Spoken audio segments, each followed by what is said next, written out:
Well, good evening, everybody. Rowie, thank you so much for those very kind and generous remarks. I have become an unrivaled connoisseur of introductions to myself, as I spend quite a bit of my time giving lectures, and this is not a fiercely competed for position, as you can perhaps understand. And when I was on the road with Andrew Mellon, I was giving a talk in Kansas, and the person introducing me said, "Ladies and gentlemen, we are hugely pleased to have David Cannadine here. He has written the greatest ever biography of Andrew Mellon." And I rather preened myself and thought the evening promised well, but he then rather spoilt the effect by adding, "It is, of course, the only biography of Andrew Mellon." That wasn't quite what I wanted to hear. So thank you so much, Ray, for not having said that. I'm hugely delighted to be here. Back in Leicester, which was for a certain time in my life, and for other reasons too, a kind of second home, and it's a great pleasure to be here again. My sister Margaret actually did her undergraduate work here at Leicester. One of my oldest and closest friends to this day is Robert Attenborough, the grandson of a figure of whom some of you may have heard in connection with this place. And for a long time I was an associate and an admiring associate and friend of Jim Dyos, to whom I will come in a moment. So, in part, if you can bear this, this lecture is a slight trip down memory lane for me, but I hope in a way that will be of considerable interest to all of you. It gives me a chance to pay a kind of tribute to two dear friends and mentors to whom I owe a great deal. I wonder how many of you have noticed that one of the things that Jim and Asa had in common is that they were born in the same year. 1921 was clearly a vintage year for urban historians to arrive in the world. Jim, of course, died in 1978, far too young. Asa, as we've already heard, only died this year. So apart from the shared year of birth, and apart from a shared interest in urban history, which I shall, of course, come to later, they were in some senses very different people. Jim died far too young at 57. One wonders what he would have achieved, what he would have written, what he would have done had he made 70 years and 10, if not more. Asa, of course, made it to his mid-90s and died full of years and honours, and went from one university to another, from Oxford, then on to Leeds, and then to Sussex, and then back to Oxford, and played a broad proconsular part in the life of the nation. Jim's life was sadly shorter, less public, I think, and was, of course, for almost the whole of his working life, associated with here. But what they had in common, as I say, apart from the date of their birth, is that they were both urban historians. In Jim's case, he was primarily an urban historian, though I don't think he set out that way. Asa, of course, did lots of other things too, lots and lots of other things. Moreover, Asa did urban history one way, I think, and Jim did it in a different way. And part of what I want to talk about this evening is and are the differences between them. And how I want to proceed, and I suppose this is a very predictable way of proceeding, but it seems to me appropriate. I'd like to talk about Asa a bit. Then I want to talk about Jim a bit, and then, if you will bear with me, I will just talk very briefly about my own connections with both of them. And I hope that that's a reasonable way to proceed. One of the things, of course, that Asa constantly drew attention to was that he was, in many ways, an outsider. Not in the same way that Jim was, and less of an outsider than Jim was. You can't really be an outsider and end up a member of the House of Lords, I think. But he was born in Keighley.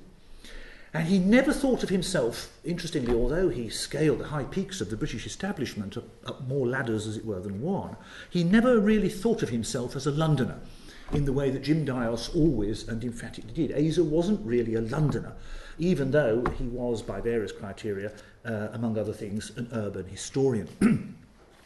He went, of course, to Sydney Sussex College, Cambridge, and was there in the wartime. And many of you may know that during the Second World War, Cambridge continued to function as a university, but the London School of Economics was also evacuated to Cambridge. And Asa not only took an undergraduate history degree at the University of Cambridge, but without telling anybody there, he also took an undergraduate degree in economics at the LSE at the same time. And Asa being Asa, of course, he got a first in both. And then went on, as bright young men, and indeed in those days, even bright young women did, to break codes at Bletchley. And then he went back to Oxford as a Fellow of Worcester College and subsequently as a Fellow of Nuffield College in the immediate aftermath of the end of the Second World War.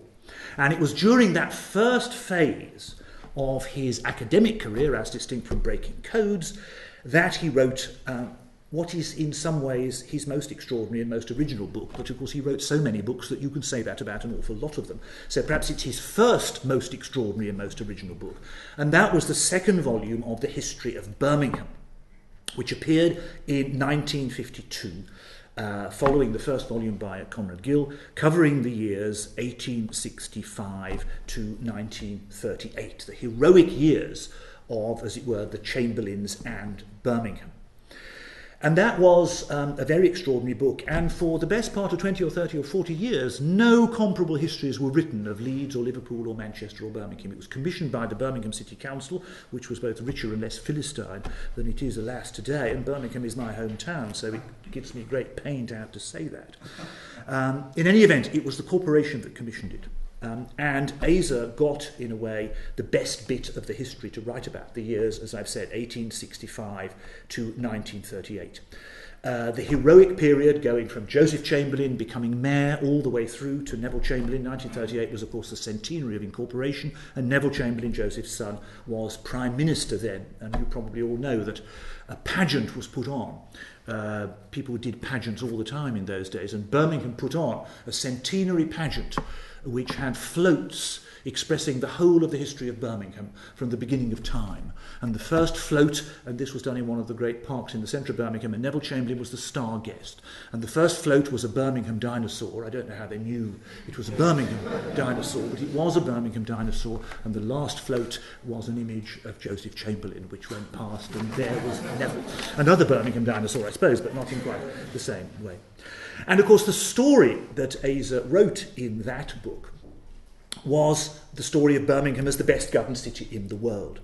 And it's a very Briggsian book, because what Asa was almost always interested in virtually everything he wrote, whether urban history or other things, was people pulling together, finding problems and solving them. I mean, that was Asa's view of life. That was what Asa did, and Asa wrote about people who did that sort of thing. And classically, of course, in his multi-volume history of the BBC. And what was so original about that book, apart from the fact that no reputable scholar had written the history of a great 19th and early 20th century English provincial city before, what was terribly good and original about it was that Asa wanted to break down the kind of siloed divisions between social history, economic history, political history and cultural history, and the book doesn't, as it were, work like that. And when he came to write the preface to Jim's book, The Study of Urban History, Asa talked a bit about what he tried to do in that history of Birmingham, which by various criteria is, in a sense, the first recognisable piece of modern urban history, even though it wasn't quite that at the time. This is what Asa wrote about what he tried to do in that book.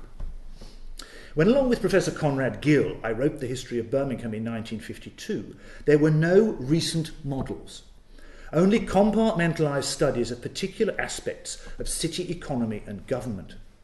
Our history was a belated attempt to produce a centenary volume, which had originally been mooted in 1936, when the centenary of Birmingham's incorporation loomed ahead in 2 years' time.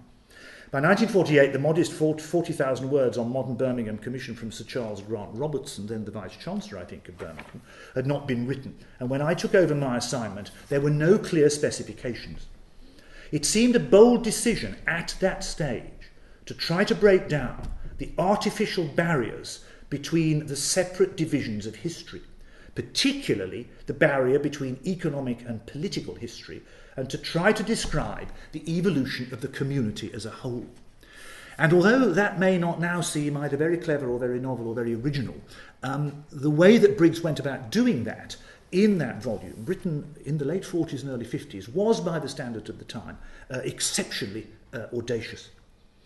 And this is a further comment that Briggs had in this preface to Jim's edited book, reflecting a bit more on that book and, as it were, what had happened since.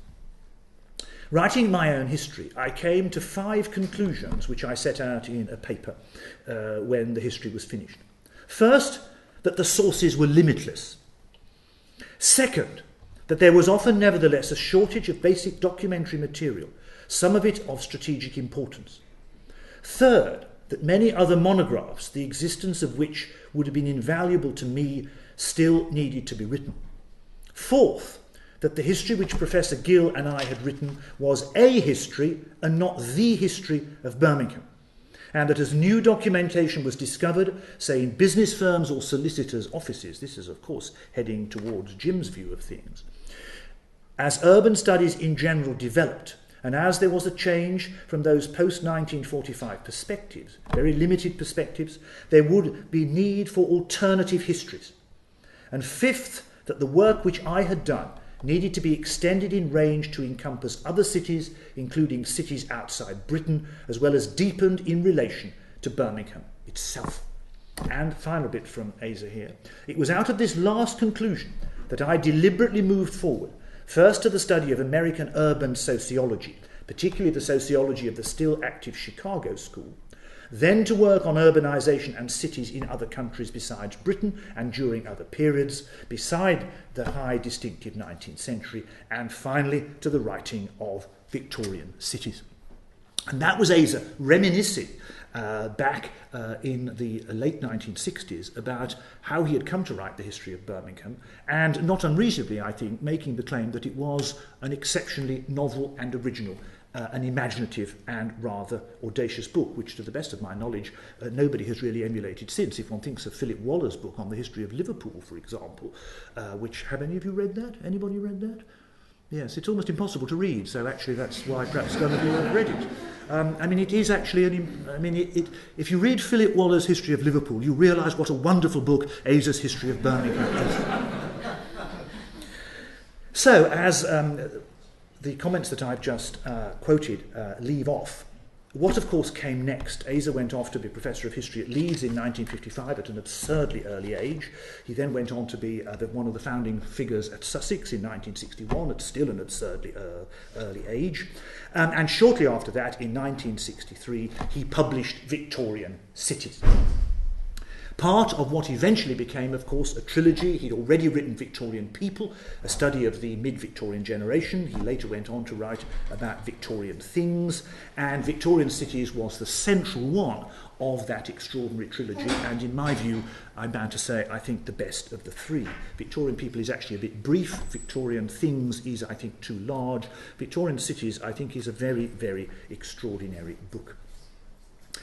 It has, of course, as I'm sure you all know, it's framed by a very perceptive introduction, drawing a lot on the sociology of the Chicago School, and a very perceptive conclusion. But, of course, the substance of the book is this extraordinary sequence of essays about some of the great cities of the 19th century. Manchester, it begins with, then Leeds, then Birmingham, then Middlesbrough, then Melbourne, and then, of course, London. Why was that, as I think it was and still is, such an extraordinary book? And why has it had such an astonishingly large and lasting impact? It's partly, I think, the timing. I think Asa was very lucky with the timing of that book. Think of 1963. What was going on in the early 1960s? One of the things that was going on was that people were starting to demolish large swathes of Victorian cities. They were beginning to disappear. I'll come back to that in my own case in a moment. The terraced houses were going, the town centres were going, large urban freeways were being put through the middle of many towns. Victorian cities which had survived, many of them fairly intact, even down to the Second World War and the 1950s, were beginning to disappear. And so this was a kind of requiem for a way of organising living, a way of organising production, a way of organising culture in a particular built, embodied architectural form that was beginning to disappear. It's also, I think, that the selection of the cities was exceptionally deft and artful. Three great industrial cities, Manchester, Leeds and Birmingham. One kind of rather crazy boom town, based on a single industry, that's to say Middlesbrough. One Victorian city overseas. That, again, probably doesn't seem a very audacious thing to be doing now when people like Tristram Hunt write histories of imperial cities, but it was an extraordinarily audacious thing to do in the 1960s, when there was the history of the British Empire over here and there was the history of something called England there, and they had nothing in common or connecting each other at all. And it was a very clever idea of Asa's to intrude Melbourne, the Victorian community overseas. And Melbourne, of course, was, and to some degree still is to this day, an astonishing Victorian city. And although a lot of it has gone, there's still a great deal of Victorian Melbourne left. It's the only city I know which has a very large number of Gothic banks. Gothic banks are very unusual. Most banks are classical. They're temples to Mammon. But the banks in Melbourne are all Gothic. You have fan-vaulted banking halls. It's sort of Harry Potter meets money, as it were. It's very extraordinary. It is a great Victorian city, the greatest, I think, with the exception of Mumbai in the British Empire. And, of course, he ends up with London. It's Asa's one great encounter with London, London as the world city. And what was also extraordinarily clever about the selection of those cities was not just that they were actually very well chosen, but that the way, of course, the book works is that the narrative, the chronology is driven forward because Asa wrote about the cities at the particular time when they were of most significant public resonance. So the book begins with Manchester as the shock city of the 1830s and 40s. Then there's Leeds as a study in civic pride in the late 1840s and mainly the 1850s. Then it goes on to Birmingham in the 1860s and 70s, then Middlesbrough, then the booming of marvellous Melbourne in the 1880s, and then finally London as the world city in the late 1880s with the foundation of the LCC, and then through to the 1890s, the world of H.G. Wells and George Gissing. So it was an exceptionally artfully chosen set of cities. And the book is exceptionally artfully constructed because it takes you through the 19th century, city after city, going at the high point of public interest in, involvement with, and in the case of Manchester, anxiety about these cities across the 19th century. And so the book is both an extraordinary succession of evocations of different cities, but also an account of how, as it were, perceptions and attitudes to cities actually evolves across the period of the Victorian 19th century. So it's a kind of urban cavalcade in a way that nobody has ever managed to do since, and not least because there are constant references back and forth from one city to another in the book. The essays, although in a sense self-enclosed, nevertheless are constantly alluding back and forth and drawing comparisons and contrasts with other of the cities that are in the book at other times.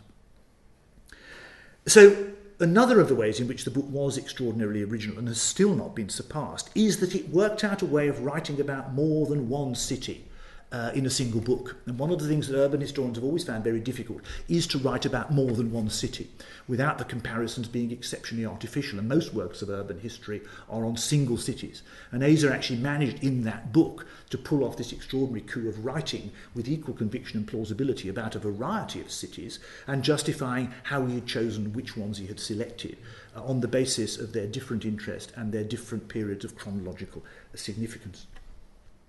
And of course, and this is in a sense building on the work he'd done in Birmingham, what interested Asa about these cities was the interconnection between the economic structure, the means of production, the social structure that was, as it were, perhaps the expression of the economic structure, and the nature of the political life that was lived in the cities.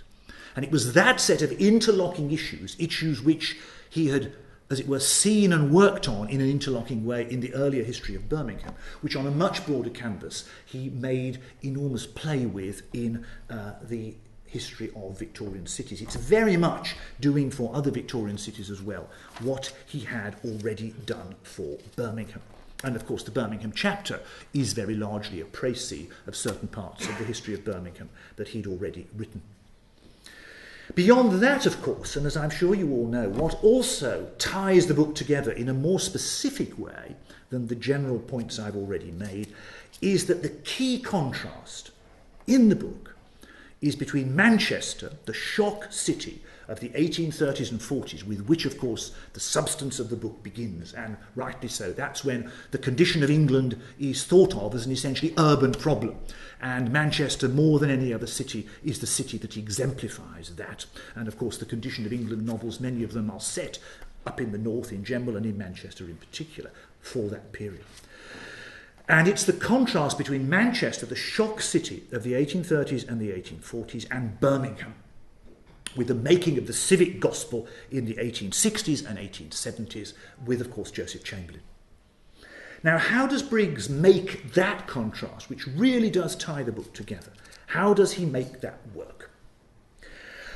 This is how he does it. Manchester is, as it were, Engels' Manchester, if I can put it that way. It's an economy, as Briggs sees it, based on very large cotton mills, big units of production, the biggest of any industrial city in the 1830s and 40s.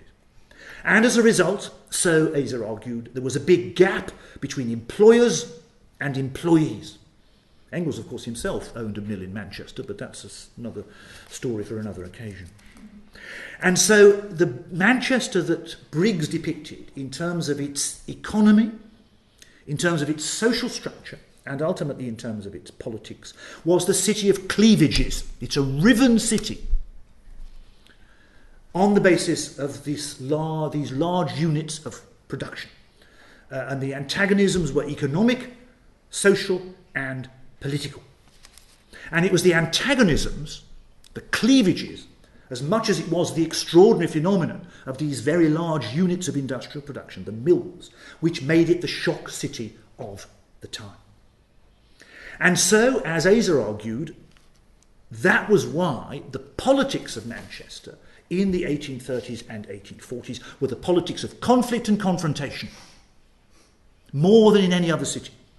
From one perspective, because Chartism was very strong there, and from another perspective, because, of course, it was the place where the Anti-Corn Law League was founded and where, for much of its history, its headquarters lay. And so that was the picture of Manchester that Asa built up in the opening substantive chapter of Victorian cities.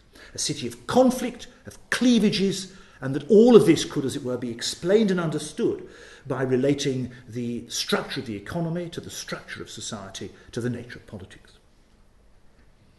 Birmingham, on the other hand, was very different. Birmingham was not a city of conflict from this perspective. It was a city of union between the classes rather than antagonism between the classes. Well, how did that work?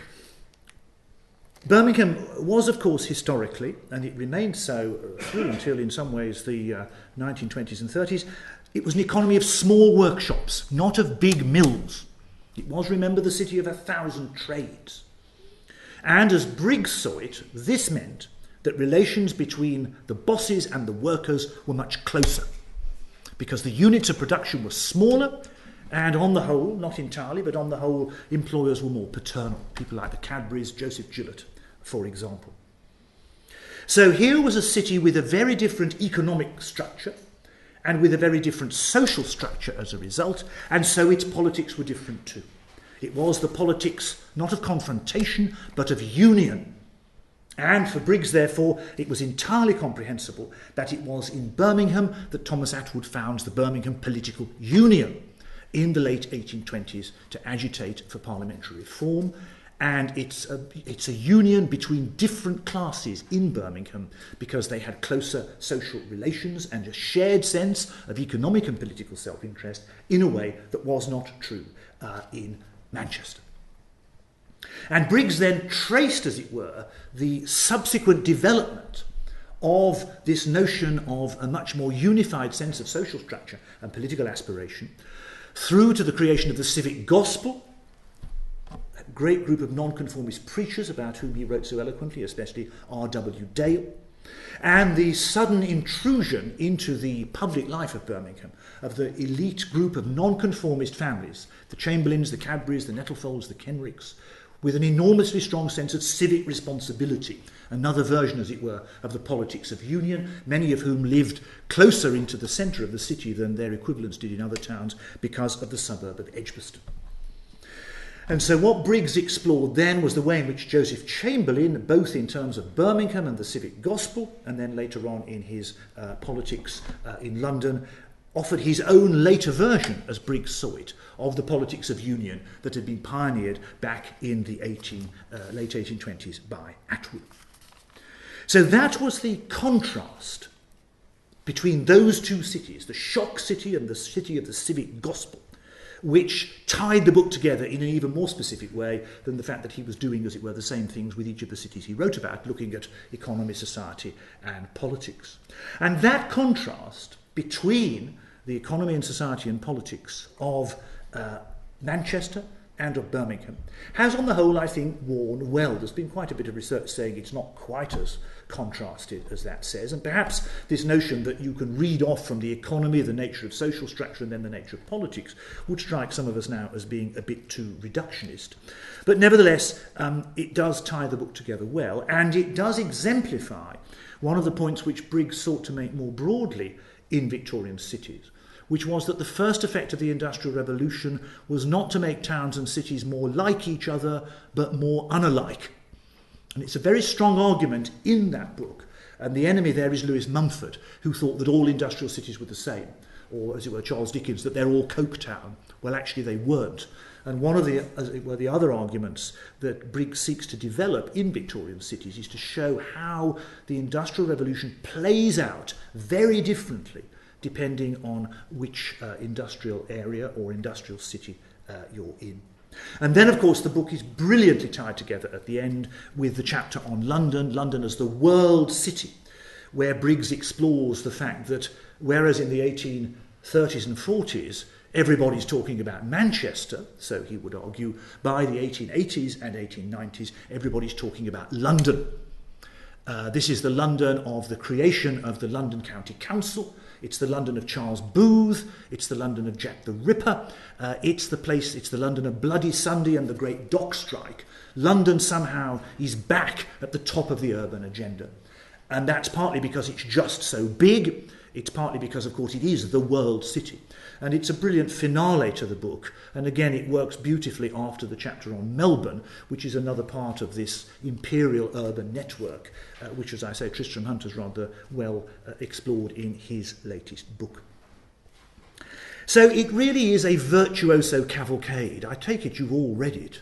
Anybody not read it? Let's try the other way. How many of you have read it? Yeah, it is an absolutely brilliant book which well repays reading, and it is impossible to put down. I mean, Asa was not one of the greatest prose stylists of all time, but it is a great book and it's impossible to put down, and it is a sort of unsurpassable masterpiece. Nobody's ever done it again. It is a very, very remarkable book. And it has a very strong sense of place. Asa was one of the people who believed with R.H. Tawney that the most important piece of research equipment a historian could have is a pair of good boots. That you had to get out. You couldn't spend all your time as a sort of archive fetishist. That you had to get out.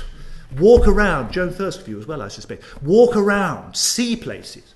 And what Asa also does in that book, because of course he knew all of these Victorian cities at first hand and saw them just before the wreckers went in, as it were, and there's a hugely vivid sense of place. And of course one of the things that he was terrifically good at, especially in the chapter on Leeds, but in other chapters too, was on architecture. The account of Leeds Town Hall is terrifically good.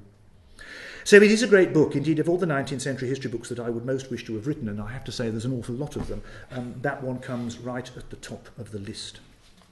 Now, when it came out in 1963, a then not very well-known historian wrote a review of Victorian cities. It's in the Economic History Review, and the author was H.J. Dyos. Now, let me show you, I think in part I owe this to Linda, who of course it's a huge pleasure to see here tonight. Let me read you a few bits of this, because it not only segues or helps me to segue from Asa to Jim, but it also helps explain why Jim's notion of what urban historians were doing and what Jim himself did as an urban historian weren't the same things as Asa's. This is what Jim wrote. One of the ironies of Victorian England was that at the time when the conditions of economic progress required the urban concentration of its people, so few of them had any real relish for the culture of their cities. And one of the ironies of Victorian historiography must be that for a period in which so much is expressible in urban terms, so little of this history should yet have been written. Very perceptive comment there. The Victorians were so much better at building machines for industrial production than they were at building machines for living in. The mere novelty of such human waste, its impersonality, and the sheer inertia of muddle do much to account for the snail's pace at which genuine urbanity, another Jim word of course, expressed itself. Meanwhile, civic consciousness struggled with civic economy. Compassion for human suffering melted into a concern for maintaining economic proprieties. Dreams of idealism had to be translated into the language of drains. Jim did write very well, I ought to say. He had a very, very good turn of phrase. In his latest book, Professor Briggs understandably concentrates upon some quite limited facets of this urban experience. But the result is the first major contribution to be made towards a comparative typology of Victorian cities. Professor Briggs's main concern has been to relate the civic administration to the social structure and political leadership of half a dozen cities that have interested him, and to observe the tensions and confusions within such societies and between them and others. Not unnaturally, a book so full of elemental civic self-consciousness is bound to look at first like a municipal portrait gallery. This rich kaleidoscope could scarcely have been presented with more verve or in more richly human terms. But it would be a mistake to regard the book merely as an exercise in individual civic portraiture. Its real importance lies in its method, for this is a genuinely pioneering attempt to introduce sustained comparison into the study of urban history in this country, not in order to produce a standardised lifeline of urban development, but in order to understand common urban problems in terms of their local diversity. That's also a very characteristic Jim phrase. The book is full of such explorations. The unusual feature of this book is its structure of continuous cross-reference, the regular citing of contrasts. Victorian cities, he concludes, were complex organisms, and in focusing his attention upon the centres of civic life, Professor Briggs has displayed one fascinating aspect of that complexity and hinted at a dozen more. One of them must be the half-conscious collective act of creating, at breakneck speed, the physical superstructures which such communities used. And it is to a comparative study of the local complexities of physical urban growth that researchers are now bound to turn. And what Jim meant by that, and it's a point he makes rather more trenchantly in another piece of writing, is that in the end, Asa was really interested in what was going on in the council house in Birmingham, the town hall. It's, as it were, the politics of city government that he was really interested in. And he was interested in the economy and society as providing a way of helping one understand what the nature of the politics of civic government were. But he wasn't interested in going out into the suburbs or the slums to find out how the city actually came into being, how it worked in terms of the provision of inadequate infrastructure, the putting up of the buildings, in particular the suburbs and the slums. And of course, this is my segue to Jim, that is much more what Jim himself as an urban historian was interested in. So let me move, if I may, to Jim himself. And it is, of course, a very different story. Jim, unlike Asa, came up the hard way. He was the son, I think, of immigrant parents, born in London in 1921, and he was a Londoner all his life in a way that Asa was not. And in many ways, for Jim, urban history was really mainly London history. And certainly the urban history that Jim himself did was preeminently about London, about which he wrote very eloquently and expressively and evocatively. Jim left school at 15, saw war service in the Royal Artillery, and then won an army scholarship to the London School of Economics, where he was supervised by a very remarkable figure, now almost completely forgotten, I think, not least because he didn't write very much, H.L. Beales, Lance Beales. And those of you who are familiar with Jim's extraordinary co-edited book on the Victorian city images and realities will remember that it was dedicated to Lance Beales. And Jim did his PhD, which was passed in 1952, on the suburban development of Greater London south of the Thames. Did he grow up south of the Thames, Linda? Yes. Yeah. So he was writing about a world that, again, he knew at first hand. And Leicester must surely have always been incredibly grateful for and congratulated itself on the wisdom of this decision. In 1953, the year after he got his PhD, and of course just the right time to be on the job market when universities were beginning to expand again after the Second World War, and then there was a period in the later 50s when there were no jobs at all. But in 1953, Jim became an assistant lecturer at what was then the University College of Leicester, and here, of course, he remained all his life, eventually becoming, in 1971, the first professor of urban history anywhere in this country. So, as I've said, whereas Asa moved around a lot, Jim was here all of his adult academic life. And it seems to me that one of the ways in which it's important to understand Jim is the enormous influence on him, I think, of the sort of history that was going on here at Leicester when he arrived. Because it seems to me that his version of urban history was in many ways fertilised and anticipated by other sorts of history that were going on here. This was, remember, the metropolis for local history. This was the University of Hoskins and Finberg and Alan Everett, and of course it published occasional papers in local history. And Leicester, more than any other university, made local history into a serious, academically respectable subject. And there's a sense in which one can see in quite a lot of Jim's work that in a way is something that he drew inspiration from. It was also a university much interested, and a history department much interested in transport history. And of course it published the Journal of Transport History, and in Jim's time Jack Simmons was here, who invented transport history as a subject, and subsequently of course Derek Aldcroft was here.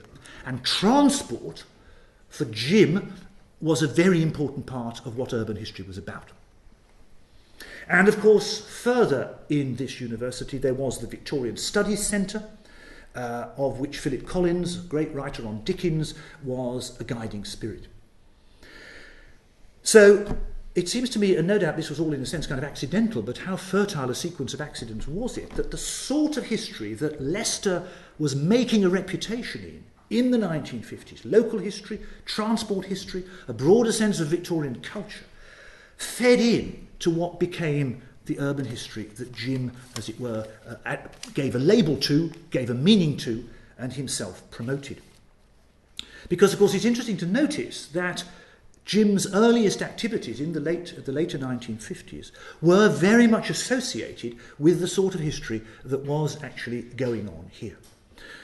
He wrote, remember, many of his earliest articles on transport, the cost of people losing their houses as railways were put in, working men's fares. Those early articles about urban transport, of course, appeared in the Journal of Transport History, and eventually Jim would co-author a history of transport in Britain with Derek Aldcroft.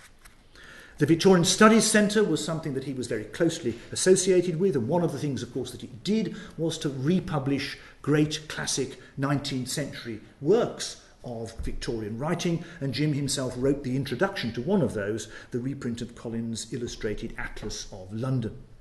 And it's also the case, of course, that the history of Camberwell was originally meant to be published in the occasional papers in local history series, and it burst the bounds of those rather limited publications. So Jim was very much working within the milieu and within, as it were, the structures that were available of rather interesting forms of history that Leicester was busy pioneering. But what I think it seems to me Jim did was to kind of redo the mix, that he took local history and he took transport history and he took Victorian culture, put it all together, shook it up, and what came out at the other end was something called urban history. And I think that what one can see if one reads his writings in chronological order is that he's gradually searching for a kind of bigger subject than the specifics of local history or of transport history.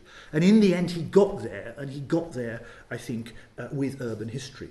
And I think it's not coincidence that Asa's book came out in 1963, and it's just about that time, I think, that Jim begins to understand and to see that there's a kind of new subject out there, which of course involves lots of other forms of history, but which is called urban history. And Jim, of course, became the man who told people they were doing urban history, even if they didn't know they'd been doing it, the man who bangs the drum for urban history. He becomes the great promoter, the great proselytizer, and the great propagandist. But I do think it's important to see how it grows out of the particular milieu of Leicester. If Jim had gone elsewhere, I'm not altogether sure it would have happened. So Leicester has good cause to be pleased, both that it appointed Jim and that it was doing exactly the sort of things that enabled Jim to move on and, in a sense, take all this local history, transport history, Victorian culture, and reinvent it, remix it as urban history. And so, of course, and it's not, again, I think, coincidental, just 3 years after Asa Briggs' Victorian City comes out, Jim hosts a conference here which becomes this seminal book, The Study of Urban History. And that, as it were, makes the case that urban history is a field, that lots of people are doing it, that lots of projects are going on, and that it really is a subject that ought to have a kind of self-conscious sense of self-confidence about its own identity. And at that conference, Jim, of course, assembled a broad range of geographers, quantifiers, cultural historians. It was about slums and suburbs as much as it was about town councils. It was about aesthetics and maps, as well as bricks and mortar and politics. It's pushing, as it were, the notion of what urban history is much further out than Asa Briggs had done, for all its brilliance, in Victorian cities. And of course, Jim being a great entrepreneur, Jim got Asa to write the foreword, and the foreword is not, I think, uninteresting. This is what Asa writes in the preface about what Jim is up to. The inspiration for historical studies, not only of particular cities, but of cities as a category and of urban processes in society, seems to spring from changes within history itself. The recognition of the need to examine in detail social structure and change in its most meaningful units that historians can discover. The attempt to relate quantitative data to other data, with historical demography as a base. Dissatisfaction with narrow economic history and trivial social history. The desire to revise and rewrite national histories in the light of fuller knowledge of local relationships and pressures. And the growing interest in the comparative method, carrying with it the need to investigate similar phenomena of which the city is one of the most obvious in different societies. And that was Asa's summary of what he thought Jim was doing and where he thought urban history was likely to be going on the basis of this conference that Jim had summoned. And of course, and as we all know, it was indeed that conference which put urban history on the map.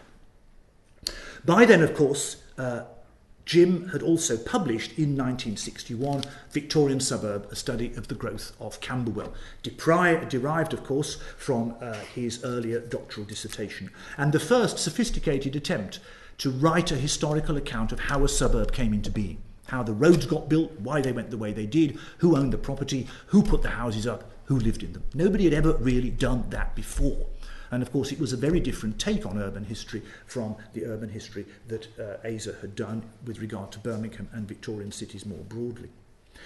And of course, in 1973, Jim produced, in collaboration with Michael Wolff, though I think Jim did all the work, that 2-volume extraordinary book, Victorian Cities, Images and Realities, a kind of another attempt at a kind of urban cavalcade.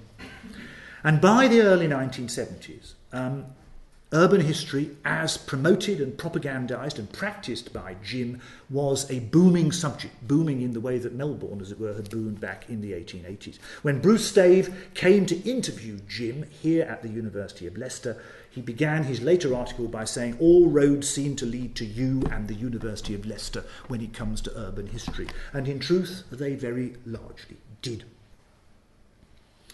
Well, what then was urban history the way that Jim propagandised it and, as it were, did it? I think in terms of his own work, the Leicester background that I've already tried to sketch in was, I think, crucial. I think, again, for Jim also, it was very interesting that he was working in the 60s and early 70s when large parts of Victorian cities were being demolished. And there's a very evocative piece in the final essay that he wrote, pulling together the Victorian city images and realities, where he says the Victorian city does not have a very secure future. It's already being demolished. It's kind of over. And I think that sense that there was a kind of conservation or nostalgic element to it, celebrating, trying to understand the physicality of the Victorian city that was already in the process of disappearing, also informed his interest. Jim was constantly concerned to stress that he had no methodological agenda, that anything that was to do with cities, in his view, was urban history, and you could do it in lots of different ways, all the way, as it were, from Camberwell to Lewis Mumford and Oswald Spengler. And he was criticised by quite a lot of people because of the fact that urban history appeared to have no intellectual sense of self-definition, that it was just anything that goes on in cities. And lots of people were doing things that happened to be in cities but didn't really think of themselves as urban historians. But insofar as Jim was more specific about his understanding of urban history, the biggest question that he was most fascinated by, and which the Clerkenwell book and the later writings on slums and suburbs sought to address, was how did these extraordinary places come into being? That they've just been too easily taken for granted. These big cities with factories, slums, suburbs, civic buildings. We sort of take all that for granted, but maybe we need to know how it happened. And that now sounds like a jaw-droppingly obvious question, but it had not really been pointed up and pressed and posed as insistently as Jim actually did so.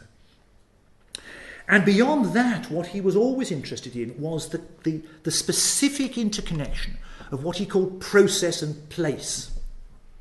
That there were these broad processes of population growth, industrialisation, the creation of a transport infrastructure, whatever it might be, but that the specific forms they took in urban communities was indeed always specific. That, as it were, Asa's point, that these cities and towns were in many ways all different from each other, even though the processes driving their creation were in fact similar. But that you had to try to understand how it was that different cities came out differently, even though the processes making them were, as it were, national or perhaps international. And he was very, very interested in that, and I think it was a very good way of thinking about how these extraordinary Victorian cities and towns came into being. He was also especially interested in slums and suburbs, and his most influential, I think, research writing after Camberwell were the essays on the slums and the suburbs, how they connected, how they were developed, what, as it were, that was all about. And when I later on edited a collection of Jim's papers, I came across a particular unpublished essay about a single speculative builder. And Jim had actually been able to reconstruct the way in which builders operated. And builders very rarely leave much evidence behind them. There are doubtless many reasons why that is so. But Jim had actually found an archive of a Victorian speculative builder, and he was terribly interested in trying to understand and to describe the historical processes whereby the slums and suburbs were constructed, and what indeed was the interconnection between them. How was it that many houses that became slums had actually started as suburbs? How did that set of processes and interconnections work? And he kind of fretted away at that. That was the most important work he did once he'd become very busy being an entrepreneur. And his essays on that, some of them written in collaboration with David Reader, are hugely important. And he also, of course, continued to write about London itself. Jim was really always writing about London. He wanted people to do the histories of other towns and cities. He wanted people to do comparative stuff. But Jim's own work was really always on London. And that introduction, for instance, to the Collins Illustrated Atlas is a marvellous evocation of what London was like at the time when that atlas was published in the 1850s. So that was what Jim was doing. And if one tracks, as I say, chronologically his publications, you can see the point at which he's no longer writing in an idiom and on subjects that, as it were, other people have almost prescribed for him. That's to say, transport history, local history, and also Victorian culture. He's actually now got a subject of his own, and he's acquired a kind of idiom of his own, and an authority of his own, and a style of his own, and a subject of his own, that's to say urban history. It's very interesting to track that sort of intellectual evolution as you go through chronologically what he wrote. And of course, and what we all lament for more reason than one, there were lots more things promised. He'd always intended to write Volume 2 and Volume 3 of Camberwell. He wanted to do and worried about how he could do an elaborate quantitative study. Remember, the census stuff is all becoming available at this time in a manner that hadn't been true before. And he wanted to try to do, I think I got this right, a second volume. Having done the first volume, which explained how the suburb came into being, he then wanted to try to write about how people lived the lives they did in these houses and who they were, how many of them they were, where they came from. And he thought the census data might provide a way of doing that. But he always worried, and rightly I think because he wrote so stylishly and beautifully, he always worried that the problem with quantification, even as it opened up subjects and gave you information that you couldn't find by any other means, he always worried that it would end up in books with large numbers of tables and that you couldn't render as it were, humanistically comprehensible, the lives of ordinary people, if the only route in was the census data. And then the final volume of the Camberwell trilogy was going to be on Camberwell in the first half of the 20th century. And those books, of course, never appeared. And, of course, what also never appeared was in the Secker and Warburg series on the history of London. Jim was due to write the book London, the World City, 1870 to 1914, and that, alas, never appeared either. Part of the reason for that, I think, was because in the later stages of his career, the late 60s and 70s, when he had become such a big figure, he was a great entrepreneur, and a lot of his time and effort and energy went into that. Remember that he steered a lot of books into publication through Leicester University Press, Derek Fraser on urban politics in Victorian England, Martin Daunton on Cardiff. He ran a series, Studies in Urban History, published by Edward Arnold, the most famous one of which was E.P. Hennock's book, Fit and Proper Persons, which pushed further the history of the civic elite of Birmingham and also of Leeds. He ran the urban history conferences and was hugely proud of the fact that they had a bigger attendance than those of the Economic History Society. He edited the Urban History newsletter, later transmogrified into a journal, and he went on lots of lecture tours to the United States. He was, I remember David Reader telling me, very ambitious for the subject. And he did promote it in all sorts of ways, very energetically. And, of course, it took a lot of time.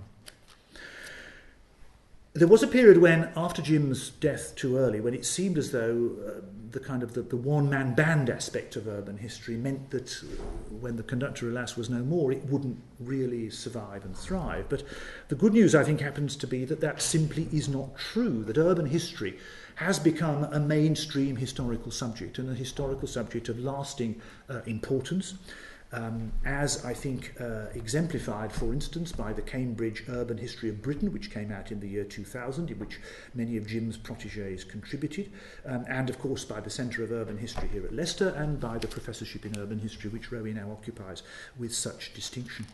It's a sort of remarkable achievement, actually, that all of this came from these ideas of Jim's. And I don't think there's any other major subdiscipline of history which owes so much to one individual figure.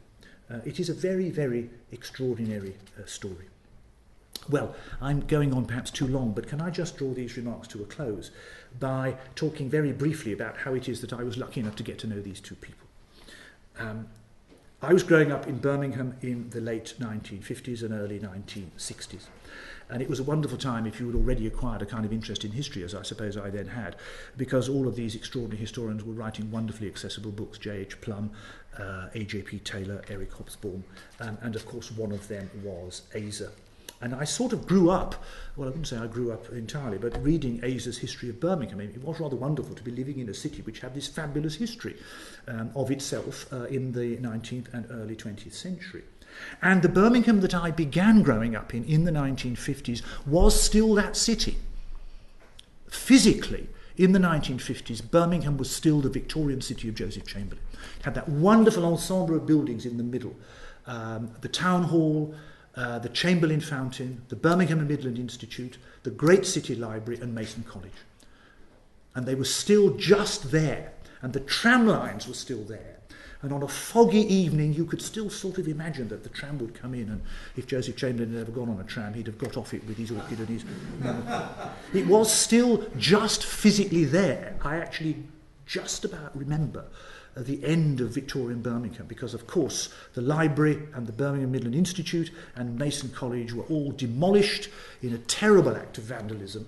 And, of course, the library was replaced by that ghastly structure designed by John Maydin, which I think the Prince of Wales described as a municipal incinerator rather than a municipal library. While I don't agree with the Prince of Wales on much, I certainly agree with him on that. I mean, the whole of the Victorian centrepiece of Birmingham was still there in the late 50s. And then it all, well, not all of it, but most of it went.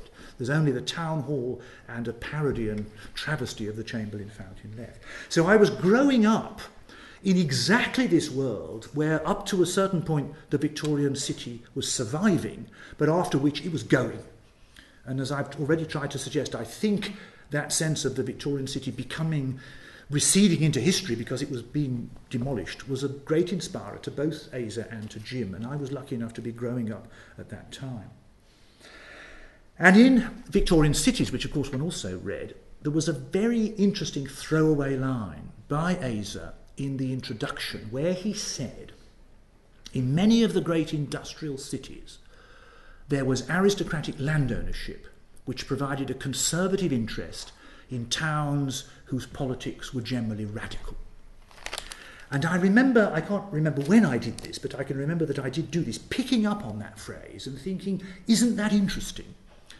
And isn't it interesting that Asa doesn't discuss that in the essays in Victorian cities? But isn't it interesting that there's something in Birmingham called the Calthorpe Estate, that's to say Edgbaston, on which all the Chamberlains and Kenricks and Nettlefolds and Cadburys lived, which precisely exemplified that point. And I sort of, somewhere along the line, I suppose I must have been an undergraduate by then, thought, isn't this an interesting idea? Has anybody ever played with this or done anything about it?